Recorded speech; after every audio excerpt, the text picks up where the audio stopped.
Hello मेरे प्यारे students. तो आज हम करने जा रहे हैं इंग्लिश की वर्कशीट नंबर 50 और क्लास 10। आज की वर्कशीट स्टार्ट करने से पहले सबसे पहले आप अपना नेम, क्लास टीचर नेम और डेट मेंशन करेंगे। उसके बाद अपनी वर्कशीट स्टार्ट करेंगे। सो आज का आपका जो टॉपिक है वो है first flight chapter 3 2 stories about flying. इस चैप्टर का हमने एक जो वर्कशीट है वो लास्ट वर्कशीट जो की थी इससे रिलेटेड, उसमें हमने हाफ स्टोरी पढ़ी थी। हिज फर्स्ट फ्लाइट का हाफ स्टोरी जो हमने पढ़ी थी, इसी में हम इस स्टोरी को कंटिन्यू करेंगे। आपको बोला गया कि read the following extract and answer the questions that follow. आपको ये एक्सट्रैक्ट जो नीचे गिवन है इसको रीड करना है, इससे रिलेटेड सभी क्वेश्चंस का आंसर देना है। ओके, उसके बाद आपको बोला गया है जो यहाँ पे ये पैराग्राफ लिखा है, ये लास्ट वर्कशीट में भी आपने पढ़ा था कि ये जो स्टोरी है story of a young seagull, ठीक है, जिसमें वो डरता है। अफ्रेड ऑफ फ्लाइंग मतलब उसके अंदर डर होता है उड़ने का। उसे लगता है कि जो उसके विंग्स है वो उसे सपोर्ट नहीं करेंगे। सो यहाँ पे जो राइटर है उसे बहुत अच्छे से नरेट किया हुआ है, ठीक है, कि कैसे उसका जो डर है वो बाहर आता है। तो सबसे पहला जो पैराग्राफ है हम इसे रीड करेंगे और मैं आपको समरी में जो है इसका मीनिंग बता दूंगी, क्योंकि ये बहुत लंबा पैराग्राफ है। ठीक है, यहाँ पे बोला गया the sight of the food maddened him. मैडेंड का मतलब होता है कि एक तरीके से गुस्सा दिलाना, ठीक है। तो खाने को देख के अगर आपको भूख लगी है, खाना खाना है, पर आपको कोई खाना नहीं दे रहा तो आपको गुस्सा आएगा ना। तो ऐसे ही होता है, the sight of the food maddened him, ठीक है। How he love to tear food that way scraping his beak now and again to wet it. G g g, he cried, begging her to bring him some food. अब क्या था, उसे भूख लगी थी, कोई उसे खाना नहीं दे रहा था लाके। वो दूसरों को देख रहा था कि सब इस जो है फिशेज़ हैं उसे क्या कर रहे हैं, उसे उठा रहे हैं, ठीक है, पानी से, ठीक है, और वहाँ से खा रहे हैं, लेकिन कोई उसको लाके दे नहीं रहा है। अब उसे लगी है भूख, तो वो गुस्से में जो है सबको देख रहा है और ग ग ग मतलब यहाँ पे वो रो रहा है, ठीक है। कैसे रो रहा है ये बताया गया है। तो गा call she screamed back distressfully but he kept calling plaintively, and after a minute or so he uttered a joyful scream. His mother had picked up a piece of the fish and was flying across to him with it, but when she was just opposite to him she halted her wings motionless, the piece of fish in her beak almost within reach of his beak. He waited a moment in surprise, wondering why she did not come nearer, and then maddened by hunger he dived at the fish. तो क्या होता है कि जो उसकी mother हैं वो क्या करती हैं कि जैसे उन्होंने एक फ़िश जो है उसको उठाया और उसको दिखाया, उसकी तरफ आई, तो उसके पास ना आके उसको वहीं पे जो है एक तरीके से छोड़ दिया या अपने साथ ले गई। तो उसको इतना मतलब उसको भूख लगी थी और उसे गुस्सा भी आ रहा था, तो भूख की वजह से एकदम उसको गुस्सा आ रहा था। यहाँ पे लिखा हुआ है ना कि मैडन्ड बाय हंगर, मतलब गुस्सा आ रहा था भूख की वजह से। तो उसने क्या किया, उसने यहाँ पे ही डाइव्ड एट द फिश, मतलब उस फिश पे उसने डाइव किया, मतलब उस फिश को जाके पकड़ने की कोशिश की। With a loud scream he fell outwards and downwards into space, then a monster's terror seized him and his heart stood still. He could hear nothing, but it only lasted a minute. The next moment he felt his wings spread outwards. The wind rushed against his breast feathers, then under his stomach and against his wings. He could feel the tips of his wings cutting through the air. He was not falling headlong now. He was soaring gradually downwards and outwards. He was no longer afraid. He just felt a bit dizzy. अब क्या हुआ, अब उसने जब dive लगाया तो उसे लगा कहीं वो डूब ना जाए, ठीक है, कहीं वो गिर ना जाए। तो उसने एक तरीके से क्या है, उसके बाद उसने जो है उड़ने की कोशिश की, मतलब अपने आप को बचाने के लिए ऐसे ऊपर उठने की कोशिश की, और उससे क्या हुआ कि वो उड़ गया। और उसने जो मतलब जो फ़िश थी उसे डाइव करके पकड़ा, और पकड़ने के बाद जो है वो आगे उड़ गया। और जब वो उड़ा तो उसे लगा कि जैसे उसके फेदर्स और जो हवा है, मतलब वो हवा की जो एक लहर है उसमें क्या है, वो डाइव कर रहा है और जो हवा है उसे चीरते हुए आगे बढ़ जा रहा है, ठीक है। उसके जो फैदर्स है उस पर वो उसको एयर को फील कर सकता था। तो ये सारी चीज़ें आपको इसमें बताई हैं। और उसकी फ़र्स्ट फ्लाइट कैसी थी, कैसे मतलब स्मूथली जाके जब उसने उड़ना सीखा तो वो कैसा था, यहाँ पे ये एक्सप्लेन किया गया है। ओके, और उसके बाद क्या था, he was no longer afraid. अब जब उसने उड़ना सीख लिया, वो उड़ने लगा, तो उसे लगा कि नहीं, ये तो डरने की बात नहीं थी। ठीक है, और उसके अंदर जो डर था वो एक तरीके से कम हो गया। ठीक है, और ख़त्म हो गया। He just felt a bit dizzy. Then he flapped his wings once and he shot upward. ग अब यहाँ पे जो जो चिड़िया है वो, ठीक है, सीगल है, उसकी लैंग्वेज में दिखा रहे हैं। ठीक है, कि वो कितना खुश हो गया, अब एक तरीके से वो बहुत खुश है और अपने विंग्स को फ्लैप कर रहा है। ठीक है, मूव कर रहा है। जैसे आप देखते हैं ना, बर्ड्स जो है अपने जो विंग्स होते हैं उन्हें क्या करते हैं, फ्लैप करते हैं फिर उड़ते हैं, वैसे ही his mother swooped past him, her wings making a loud noise. He answered her with another scream. Then his father flew over him, screaming. He saw his two brothers and his sister flying around him, curveting and banking and soaring and diving. अब क्या हुआ, जब वो उड़ने लगा, सबने देखा, उसकी जो माँ थी उन्हें बहुत खुशी हुई, वो उसके आसपास उड़ने लगी, उसके फादर, उसके भाई दोनों, उसकी जो सिस्टर थी, सब उसके पास आके उड़ने लगे। ठीक है, और जो एक तरीके से खुशी बनाते हैं ना, जैसे आप भी अगर खुश होते हैं घर में तो क्या करते हैं, एक दूसरे को गले लगाते हैं, पेरेंट्स आपके सर पे हाथ रखते हैं, आशीर्वाद देते हैं। वैसे ही जैसे कोई अचीवमेंट आप पाते हैं, वैसे ही वो भी जब फर्स्ट अचीवमेंट उसकी क्या होती है कि वो उड़ना सीख जाता है, जो कि वो डर की वजह से नहीं कर पा रहा था। तो उसके घर वाले सब उसके आसपास उड़ते हैं। Then second paragraph is, then he completely forgot that he had not always been able to fly and commanded himself to dive and soar and curve. Shrilly, he saw a vast green sea beneath him with little ridges moving over it, and he turned his beak sideways and capped amusedly. His parents and his brothers and sister had landed on this green flooring ahead of him. They were beckoning to him, calling shrilly. He dropped his legs to stand on the green sea. His legs sank into it. He screamed with fright and attempted to rise again, flapping his wings. But he was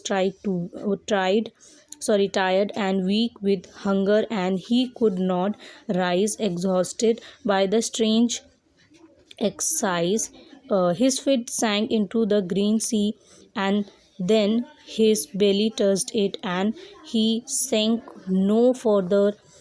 He was floating on it, and around him his family was screaming, praising him, and their beaks were offering him scraps of dogfish.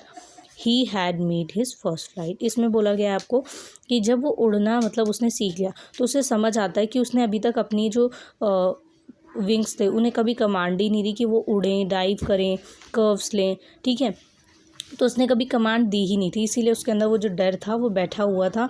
अगर उसने कभी उड़ने की कोशिश की होती तो शायद ऐसा नहीं होता, तब इसे महसूस हुआ। उसके बाद उसने वो सारी चीज़ें की जो वो देखता था अपने पेरेंट्स को और अपने भाई बहनों को उड़ते हुए, या फिर जैसे वो कर्व डाइव लेते थे वैसे। उसके बाद उसने देखा कि उसका पूरा परिवार जो है वो सी लेवल जो होता है, ठीक है, उसके ऊपर उड़ते उड़ते जाके थोड़ी देर के लिए ऐसे बैठते हैं। ठीक है, तो वो भी ऐसा करता है और फिर उसके बाद जो है वो उड़ जाता है। तो यहाँ पे वो सारी चीज़ें करता है, फ्लैप अपने जो पंख है, विंग्स हैं, उन्हें फ्लैप करता है। ठीक है, और उड़ना जो है वो सब सीखता है। ठीक है, और अपनी भूख की वजह से क्या होता है, अपनी भूख की वजह से ही वो ये जान पाता है कि उड़ा कैसे जाता है। तो उसकी जो ज़रूरत थी, ठीक है, वो थी फूड, वो था फूड, और फूड की वजह से ही उसने उड़ना सीखा। सो यहाँ पे जो उसकी फ़र्स्ट फ्लाइट थी, he had made his first flight, इस पे बेस्ड आपको कुछ क्वेश्चन आंसर दिए गए हैं, ये आप करेंगे। और उसके अलावा आपको कोविड अप्रोप्रिएट बिहेवियर दिया गया है, CB message to stay safe in the fight against COVID-19 wear a mask आपको पहनना है। ठीक है, सो चलिए हम क्वेश्चन देख लेते हैं। तो जो आपका पहला क्वेश्चन है ये देख लेते हैं। फर्स्ट क्वेश्चन है, who screamed back derisively. So answer है call, she screamed back derisively, but he kept calling plaintively, and after a minute or so he uttered a joyful scream. यहाँ पे she जो है वो यंग सीगल की mother के लिए use हो रहा है, ठीक है। और उसके बाद जो है आपका यहाँ पे जो ही यूज़ हो रहा है वो हो रहा है यंग सीगल के लिए, ठीक है। सो यहाँ पे हम अकॉर्डिंग टू क्वेश्चन लिख रहे हैं। आप चाहें तो यहाँ पे लिख सकते हैं, ठीक है, यंग सीगल्स मदर, और चाहे तो यहाँ पे ही की जगह जो है आप यंग सीगल लिख सकते हैं। तो वो थोड़ा जो है आपका आंसर थोड़ा सा बड़ा लगेगा, बट येस ये आपकी चॉइस है कि आप शी ही लिखना चाहते हैं या फिर यही एज इट इज़, मतलब जो मैंने लिखवाया ये लिखें, या तो आप चेंज करके भी लिख सकते हैं, वो आपकी चॉइस है। सेकंड क्वेश्चन है what had his mother picked up, ठीक है, what had his mother picked up. Answer is the mother of young seagull picked up a piece of fish but still did not come nearer to give him. मतलब उसकी mother क्या करती हैं, fish जो है उसको पकड़ती हैं, ठीक है, पर अब जो यंग सीगल है उसके पास नहीं आती हैं, उसे दिखाती हैं, उसे लगता है उसके पास लेके आएंगी, पर वो उसके पास नहीं लेके आती, ठीक है। उसके बाद जो आपका नेक्स्ट क्वेश्चन है वो है maddened by hunger what did the seagull do. जब मतलब भूख जो है, भूख की वजह से उसे गुस्सा आने लगा था, तो क्या किया उसने।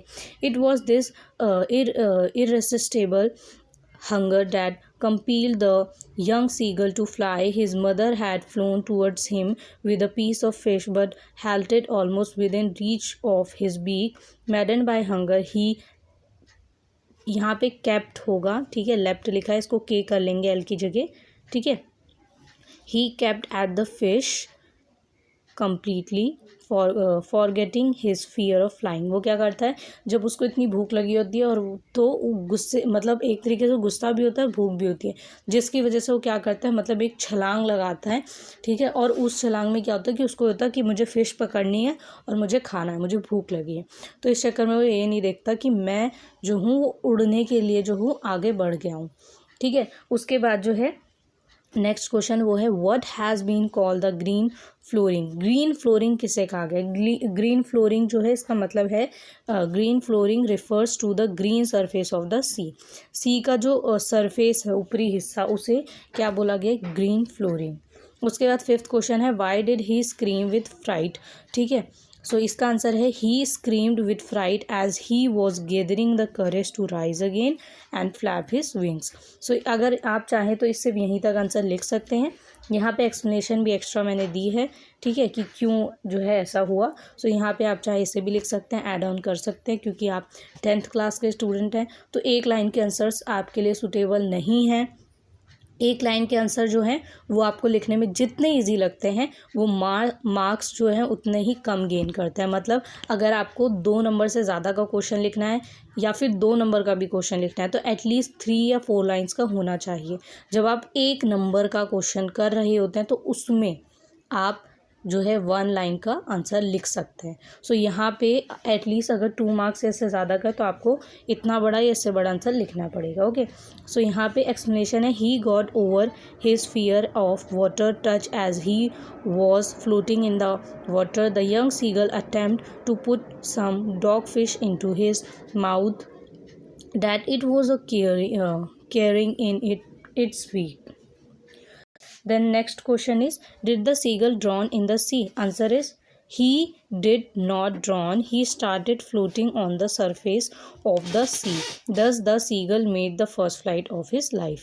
तो यहाँ पे बोला क्या वो डूब गया था उसमें, ठीक है, तो नहीं, वो उसमें डूबा नहीं था। वो जो है वो क्या हुआ था, he started floating on the surface of the sea, ठीक है, पहले वो फ्लोट करता, उसके बाद क्या हुआ कि thus the seagull made the first flight of his life. उसने पहली फ्लाइट जो है अपनी लाइफ की वो ली। इसके बाद देन 7th क्वेश्चन है pick out the word from the passage that means the same. आपको जो 2 वर्ड्स दिए इनमें से जो सही है उसको लिखना है। मतलब आपको जो दिया गया सेंटेंस है, वर्ड है, एज इट इज़ उसका जो मीनिंग है सेम है, तो आपको क्या करना है, लिखना है। सो यहाँ पे आप देखेंगे फर्स्ट है in a manner showing someone that he is stupid. तो यहाँ पे आप इसका जो आंसर लिखेंगे वो लिखेंगे डिराइसिवली। ओके, उसके बाद जो बी है, an uncomfortable feeling of spinning around and losing one's balance, so इसका आंसर हो जाएगा डिजी। देन जो थर्ड है वो है टेरर। टेरर का मतलब होता है फ्राइट, मतलब एक तरीके से जो अंदर डर होता है ना हमारे उसकी बात की गई है। फिर डी है टायर्ड। टायर्ड का मतलब होता है एग्जॉस्टेड, ठीक है। और फिर ई है लीपिंग लाइक अ हॉर्स, इसका जो मीनिंग है वो है curvetting. Then fly high in the air, इसका होता है सोरिंग। देन उसके बाद आपको बोला गया है कि जो 8th क्वेश्चन है इसमें आपको बोला गया कि right a short composition on your initial attempt at learning a skill, you could describe the challenge of learning to ride a bicycle, of learning to swim, make it as humorous as possible। सो यहाँ पे आपको क्या करना है, यहाँ पर आपको एक ऐसी स्टोरी लिखनी है, एक शॉर्ट कंपोजिशन, जिसमें आपको ये बताना है कि आपने जब सीखा कोई स्किल, ठीक है, उसमें क्या क्या चैलेंजेस आए, ठीक है, ऐसी चीज़ें आप लिख सकते हैं। उसके अलावा आपको एग्जांपल भी दिया गया है कि ride a bicycle, learning to swim, ठीक है, कि आपने जो बाईसाइकिल है वो कैसे सीखी या फिर स्विमिंग कैसे सीखी। उसके अलावा कुछ और भी लिख सकते हैं जो कि आपकी लाइफ में चैलेंज आया। Make it is as humorous as possible, और थोड़ा मजाकिया बनाना है इसे, ठीक है, मतलब ऐसे लिखना है कि हाँ आपको लगे कि बहुत ज़्यादा सीरियस ना हो, थोड़ा नॉर्मल लगे, ठीक है। कॉमेडी भी जो है इस तरीके से आप लिख सकते हैं। सो आंसर है I have wanted to learn to swim forever. मैं हमेशा के लिए जो है, मैंने यहाँ पे एक पैराग्राफ लिख के आपको बताया, आप इसमें अपने अकॉर्डिंग चेंजेस कर सकते हैं। सो यहाँ पे I have wanted to learn to swim forever, मैं हमेशा के लिए जो है स्विम करना सीखना चाहता था या चाहती थी, ठीक है। I felt I was missing a piece of life, मुझे क्या लगा कि मैं जो है लाइफ में एक इंटरेस्टिंग जो है पार्ट जो है मिस कर रहा हूँ या कर रही हूँ। I did not fit in society in the world, जैसे बच्चों को लगता है ना, अब यहाँ पे मैंने ये लाइन इसीलिए लिखी है कि थोड़ा सा जो है ह्यूमर इसमें जो है, थोड़ा सा कॉमेडी या फिर हास्य जो है थोड़ा इंटरेस्टिंग बनाने के लिए, कि जैसे कि मैं सोसाइटी में फ़िट ही नहीं होता हूँ या फिट ही नहीं होती हूँ इस दुनिया में। जैसे आपकी एज में ऐसा लगता है कि अगर मैं ये नहीं कर पाया या ये नहीं कर पाई तो मैं इस दुनिया में जो है किसी लायक ही नहीं हूँ, पर ऐसा नहीं होता, हमें बस ऐसा लगता है, ठीक है। It seemed like everybody could swim but me, तो यहाँ पे क्या है कि ऐसा लगता है कि जैसे सब जो है सबको स्विमिंग करनी आती है, बस मुझे ही नहीं आती, ठीक है। आई स्टार्टेड लुकिंग ऑनलाइन, तो मैंने ऑनलाइन देखना शुरू किया। May be they would have adult swim lessons, अब वहाँ पे क्या था, जो बड़े लोग थे वो कैसे सीखेंगे, ठीक है, और उनके बारे में ज़्यादा बताया हुआ था, ठीक है, बच्चों के बारे में इतना नहीं बताया गया था। That was not for me, तो यहाँ पे क्या है कि but it was always groups, और वहाँ पे क्या है कि ग्रुप्स में एक तो थी स्विमिंग और दूसरा क्या था कि ये मेरे लिए नहीं था। One day my school friend suggested me to take swimming classes with her, तो एक दिन क्या हुआ कि जो मेरे क्लासमेट आप कह सकते हैं, फ्रेंड कह सकते हैं, तो उसने मुझे सजेस्ट किया कि मैं जो हूँ उसके साथ, जो वो क्लासेस ले रही है उसके साथ मैं भी जो है स्विमिंग क्लासेस लूँ, तो मैं स्विमिंग भी सीख जाऊँगी और वो इंटरेस्टिंग भी होगा। So with my parents permission I join the classes, मैंने अपने पेरेंट्स से पहले परमिशन ली, तो उन्होंने परमिशन दी, उसके बाद मैंने क्लास ज्वाइन कर ली। After few months I feel so good when I learn swimming, कुछ महीनों के बाद जब मुझे स्विमिंग जो है आ गई तो मुझे कैसा लगा, बहुत अच्छा लगा। Now I am able to swim, और अब मैं एबल हूँ स्विमिंग के लिए। तो यहाँ पे देखिए जो ह्यूमर है, ठीक है, वो यहाँ पे थोड़ा सा डाला हुआ है। ये नहीं है कि आपको बहुत ज़्यादा जो है बहुत बड़ा लिखना है या बहुत ज़्यादा ह्यूमर, बहुत ज़्यादा कॉमेडी ही लिखनी है, पर हाँ स्कूल लाइफ में हमारे साथ बहुत सारी ऐसी घटनाएं होती हैं जो कि थोड़ी सी कॉमेडियन होती हैं या फिर थोड़ी सी जो है इंटरेस्टिंग होती हैं, ठीक है। तो आपको ये पूरा करना है, लिखना है। आई होप सो आपको ये वीडियो पसंद आई होगी, कमेंट करके ज़रूर बताएं कि कैसी लगी, ठीक है।